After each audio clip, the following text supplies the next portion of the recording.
Okay, just basically explain from your point of view what's going on. Okay, so what we've had a small breach in the first levee here at Gribble Street.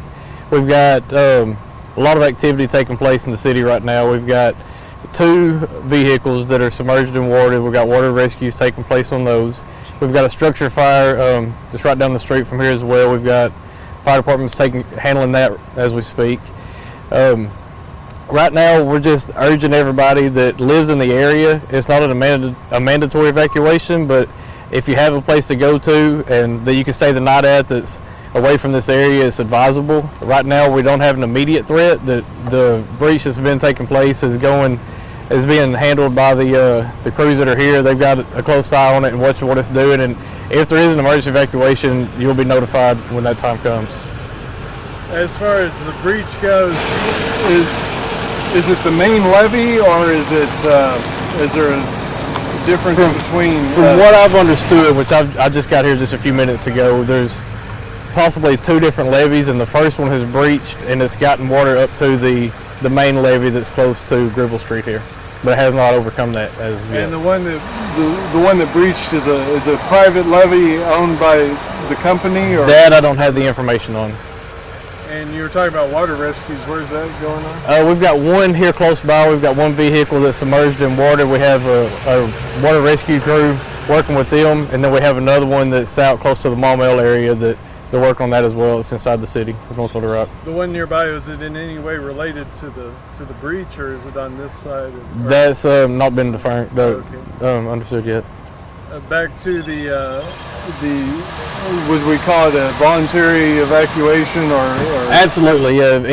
Like I said, voluntarily evacuate. If you have a place that you can go to, it's best to, if you have a loved one or a friend or a family member you can stay with, that would be best for the evening until you see what's going on out here. Because it's better to go ahead and pre-plan and get to another place versus staying here and waiting for something to happen.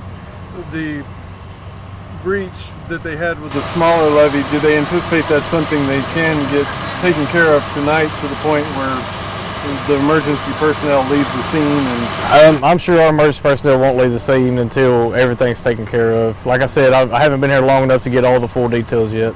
And if there's a bigger problem, there will be a new notification for people in the area? Yes, there will. And would we call that a mandatory evacuation? At that point, yeah, we'll have a mandatory evacuation if it goes beyond this. And that would involve going door to door and asking people to... Correct, and the police officers here on scene have gone door to door and notified everybody of the situation and advised them what to do, and so the people in the immediate area have had contact with the local police department. And defining the immediate area, do we go all the way to Broadway with that? I would have to, maybe at the next briefing I'll have that kind of information for you. Right now I'm not sure what the perimeters are going to be. Okay, there was a map that was attached by the National Weather Service involving a flash flood warning.